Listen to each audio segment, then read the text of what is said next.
an elementary school, a girls' elementary school in Iran, bombed, dozens of children killed. And Donald Trump stood up and blamed Iran. He said Iran is very inaccurate with their munitions, except multiple independent analyses say the school was hit by an American airstrike, not an Iranian missile, an American bomb.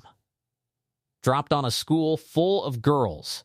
And the President of the United States looked at 150 dead schoolgirls and lied about it. This is week 2 of a war that was supposed to be brief, was supposed to have no ground troops, was supposed to be simple.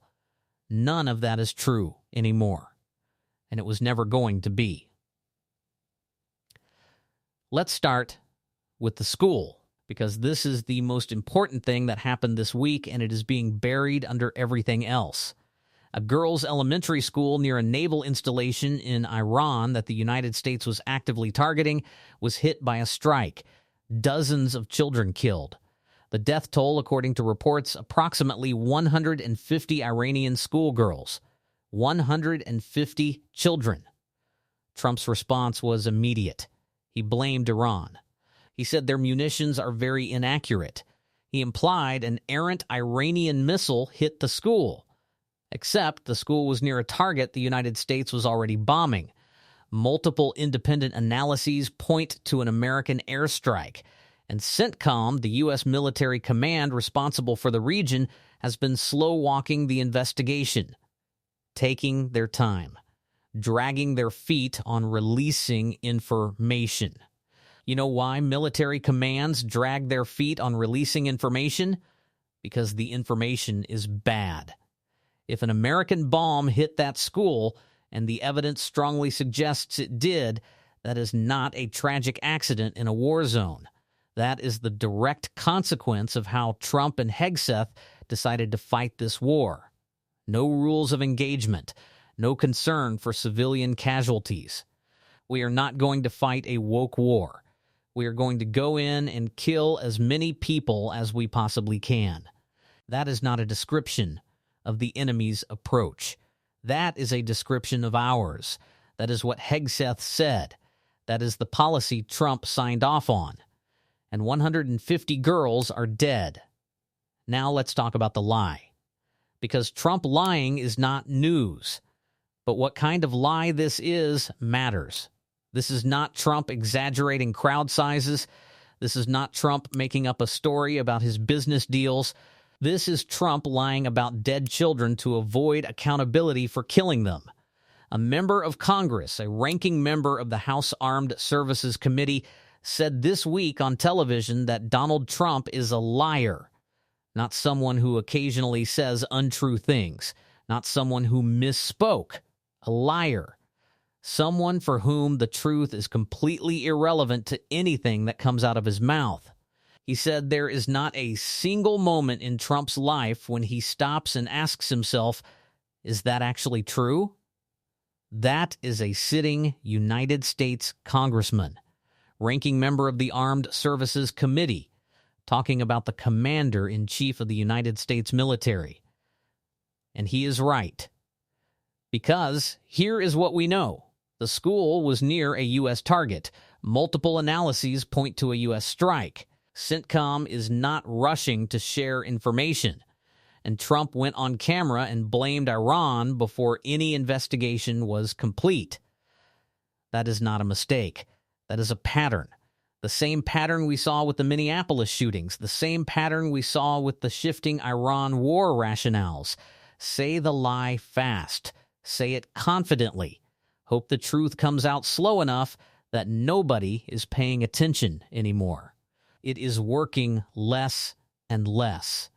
Enormous expense, we are making a tiny little bit of progress towards temporarily degrading Iran. These are exactly the same type of mistakes that we made, thinking that we could fix Iraq, we could fix Afghanistan, we could fix Libya. It's the lessons that Donald Trump, of all people, claimed to have learned when he was campaigning for president. He very clearly has not.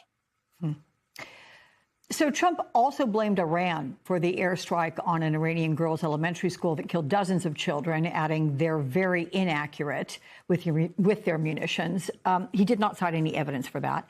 Defense Secretary Pete Hegseth said the strike is being investigated, and multiple analyses suggest that the school was likely hit by an American airstrike. So how do you respond to the president's comments? Yeah, two things. First of all, Donald Trump is a liar. I know people, there are people who say things that are untrue from time to time.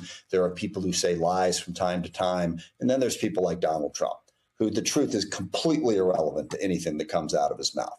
There is not a single solitary moment in Donald Trump's life when he pauses and goes, well, I want to say that, gosh, is that true?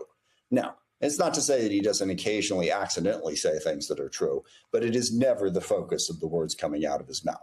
So you can completely and totally disregard anything that he has to say. The idea that an errant Iranian missile caused this seems highly unlikely. The facility was near a naval installation in Iran that we were targeting. It seems to me at this point that CENTCOM is dragging their feet a little bit and giving us the information because it seems likely this was a mistake by us. And then the second point is Hegseth and Trump's, whole, there are no rules of engagement are pointless. We're not going to fight a woke war.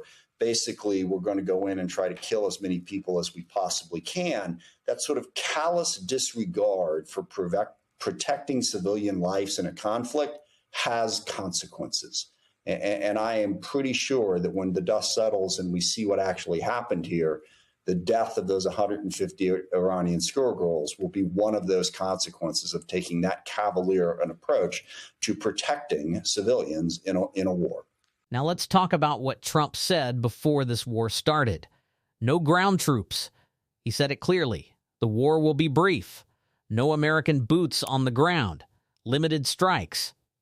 In and out. That was the promise. Here is what Trump said this week. He is considering sending ground troops into Iran to secure nuclear facilities. He said, and I need you to hear this exact quote, it would be a great thing. Sending American soldiers into Iran would be a great thing. This is the same man who said no ground troops. This is the same man whose war was supposed to be brief. This is now week 2. 6 Americans already dead. Thousands of civilians killed. The entire Middle East destabilizing. And now he is floating a ground invasion and calling it a great thing. And here is what a ground invasion of Iran actually means. Iran is 10 times the size of Florida. It has 90 million people. It has a deeply entrenched military. It has hundreds of thousands of security forces who are, right now, today, fighting like their survival depends on it. Because it does. To achieve what Trump calls unconditional surrender, to actually control that country, military experts say you need tens of thousands of American troops on the ground. Not a small contingent. Not special forces to grab some uranium. Tens of thousands. And even then, even if you put tens of thousands of Americans inside Iran, the knowledge of how to build a nuclear program stays in Iranian scientists' heads. You cannot bomb knowledge out of existence. The moment American forces leave, they rebuild. So what exactly is the plan? There is no plan. There has never been a plan. Here is what should terrify every American right now. We have done this before. Iraq. We were told it would be quick. We were told there were weapons of mass destruction. We were told the Iraqi people would welcome us. We stayed for 20 years, trillions of dollars, thousands of American lives, and Iraq today is still unstable. Afghanistan, same story. 20 years, trillions of dollars, thousands of American lives.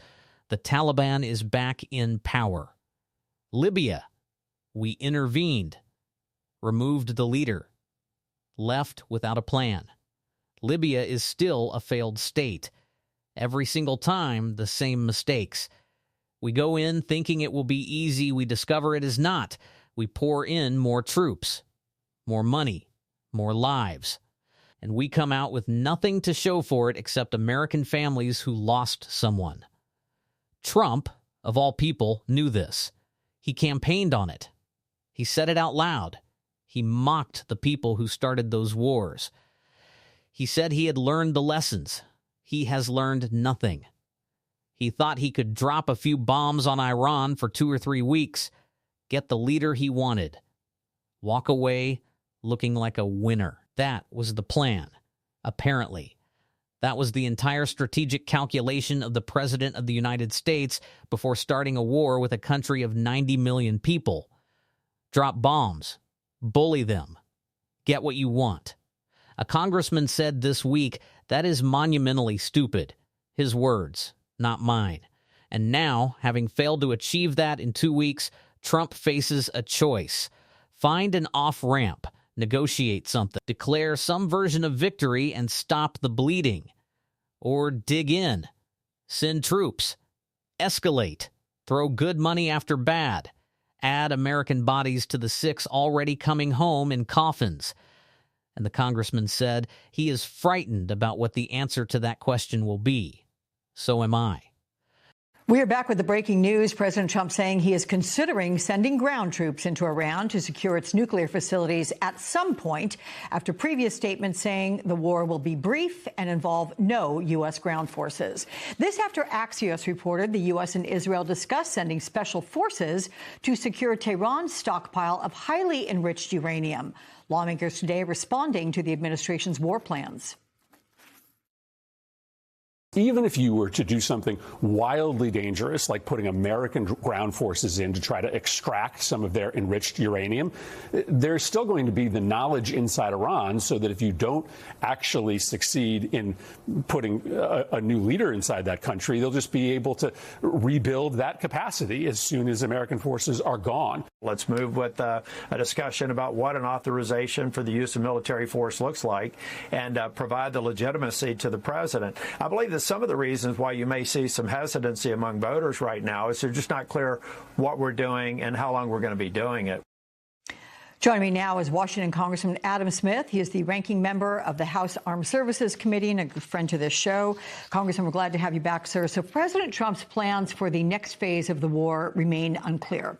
On Saturday, he backtracked on a U.S.-backed Kurdish forces offensive and said he might send American ground troops to Iran at some point, adding, quote, it would be a great thing. Is there any indication the administration has a clear plan for this war and its aftermath? No, they don't have a clear plan. They have a somewhat vague idea of what they want, which is, frankly, what we all want. We'd love to have a government in Iran that wasn't spreading terrorism throughout the region, building ballistic missile programs, and chanting death to Israel and death to America. The question is, the gap between what they want and the path to getting there is enormous, and it's why we shouldn't have stumbled into this war in the first place. Right now, at enormous expense, we've already lost 6 American service members, and yes, Mr. President, take off your hat at a funeral. We have seen the economy devastated. We've seen, thousands of civilians killed, the entire region of the Middle East destabilized, all for the basic goal in the short term of trying to degrade Iran's capability. By how much? And to Senator Murphy's point, how long is that degrading going to last before they simply rebuild it? We spend all of this money and wind up right back where we were. Now, I think what Trump believes is that if we bomb Iran hard enough, if we hit them hard enough, that basically whoever winds up in charge of the country will become more pliant. They will be more willing to do what Trump tells them. There is zero evidence right now that that is happening, even after the killing of the Ayatollah and so many other leaders. The ones that are left seem just as dug in as the ones that we killed. So we're not making progress towards that goal. So where does this go? Trump has publicly floated sending ground troops into Iran. His own party is uncertain. Voters, according to polling, are not clear what America is doing or how long it will last. Republicans in Congress will not even call it a war. The school bombing is being investigated slowly. The truth is coming out slowly, the way it always does. 6 Americans are dead. Thousands of Iranian civilians are dead. 150 girls who went to school one morning and never came home are dead. The economy has taken a hit. Oil prices are up, markets are shaky, Americans are feeling it. And the president is on Truth Social posting about complete destruction and certain death while their coffins come home to Dover. Here is the question nobody in power wants to answer. At what point does this stop? Not how does it stop? Not what victory looks like. Just at what point does someone with actual authority look at this and say, enough. We need an exit. We need a plan. We need to stop adding names to the list of Americans who died in a war that started without a vote, without a clear reason, and without anyone asking what happens next. Because right now, that person does not exist. Congress is quiet. Republicans will not say the word war. Democrats introduced a resolution to stop it and lost. The generals are following orders. The diplomats are trying to keep up. And Trump is snapping his fingers, expecting a country of 90 million people to surrender because he wants them to. It was never going to work. Everyone knew it was never going to work. And the people paying the price for that delusion are not the ones sitting in the White House. Remember those 150 girls. I mean that literally. Do not let that number disappear into the news cycle. Do not let it become a statistic. Do not let Trump's lie about Iranian inaccuracy be the version of events that sticks. 150 girls went to school. They did not come home. And the evidence says an American bomb killed them, and the president lied about it. That is what this war looks like up close. Share this video, because people need to see what is actually happening, not the version being sold on Truth Social. Subscribe. New video every week. Drop a comment. Do you think Trump will send ground troops into Iran? Because everything he is saying right now points in one direction.